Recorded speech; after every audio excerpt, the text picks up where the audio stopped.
Трейдинг дегеніміз не және одан қалай табыс табуға болады? Мен Амангелді Ақерке, халал трейдинг және инвестиция экспертімін. Сіздерге қазір осы жайлы толық ақпарат айтатын боламын. Трейдинг дегеніміз не? Бұл кәдімгі сатып алу және сату, яғни базардағы сауда деп есептейтін болсақ, базар бұл биржа.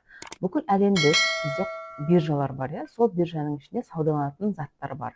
Базарда саудаланатын киім-кешек, өсімдік, жем-шидек деген сияқты дәл сондай биржада да саудаланатын заттар бар. Ол 4 биржадан тұрады, яғни нарықтың өзі 4 биржадан тұрады. Біріншісі ол фондовый рынок, яғни қор нарығы деп аталады. Екіншісі крипторынок, криптовалюта нарығы. Үшіншісі шикізат нарығы, яғни товарный рынок. Төртіншісі бұл валютный рынок, форекс деп аталады. Дәл осы 4 нарықтан тұрады. Енді бұл 4 нарықтың ішінде халалы да бар, харамы да бар. Оны бізде шариғат бекітіп берген. Именно халал трейдингте біз қор нарығымен және акциялармен жұмыс жасаймыз. Қор нарығы акция, ETF, фьючерс, опционмен торговать етіледі. Соның ішіндегі акциялар халал болып есептеледі. Яғни ішінде халал компаниялардың құнды қағаздарын сатып алу, сату арқылы табыс табатын боламыз.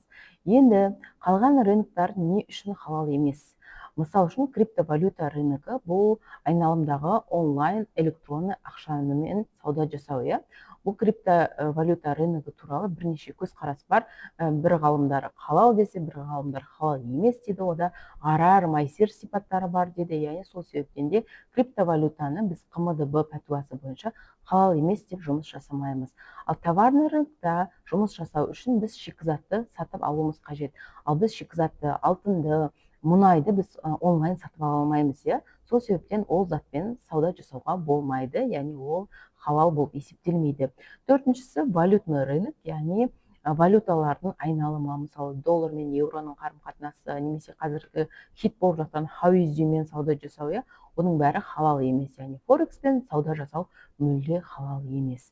Сонда біз тек қана фондовый рыноктың ішінде, қор нарығының ішінде акциялармен және ETF-термен сауда жасайды екенбіз. Осы трейдингіміз халал болып табылады екен. Бірінші шарт орындалды, яғни биржаны таңдап алдық, қай биржамен жұмыс жасайтынымызды. Екіншісі енді брокер. Брокер дегеніміз бұл делдал, яғни бізден ақшаны алып қор нарығына апарып беретін және қор нарығындағы меншікті сіздің атыңызға аударып беретін делдал болып қызмет атқарады. Брокерлардың екі түрі бар. Олар CFD және реал. CFD брокерлар, олардың негізгі қызметі тек қана адамдардың арасындағы сауда саттықты жүргізу, бірақ ол делдалдық қызмет атқармайды. Яғни contract for difference деп аталады. Ол жерде тек қана контракттарды алып сатумен сауда жасайды. Егер сіз Capital.com-мен, XM, Juno Market деген сияқты CFD брокерлермен сауда жасап жүрсеңіз, онда біліп қойыңыз, сіз халал трейдингпен айналысып жүрген жоқсыз. Сіздің айналысып жүрген трейдингіңіз халал емес.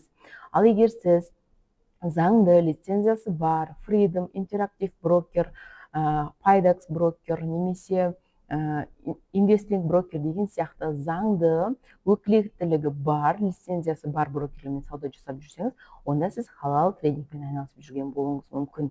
Яғни ол брокерлар қор нарығынан акцияны алып, активті сіздің атыңызға аударып береді, яғни сіз активтің меншікті иесі болып табыласыз. Енді біз осы шарттарды пайдалану арқылы, және үшіншісі бұл акцияларды халалға тексеру арқылы, ол акциялар қандай жұмыс жасайды, яғни ол компания немен айналысады, компанияның негізгі бағыты халал ма, және де ол компанияның табысы 30%-тен асып оның қарызы 30%-тен асып кетпеген ба, және де оның жасайтын халал емес табысы 5%-тен асып кетпеген ба деген шарттарды қарап отырып, халал акцияларды таңдап, сол акцияларды арзан бағадан алып, қымбат бағаға сату арқылы табыс табамыз. Халал трейдинг жайлы толығырақ ақпарат білгіңіз келсе, менің каналыма тіркеліп кетіңіз. Сіздерге пайдалы ақпарат беруге уәде беремін.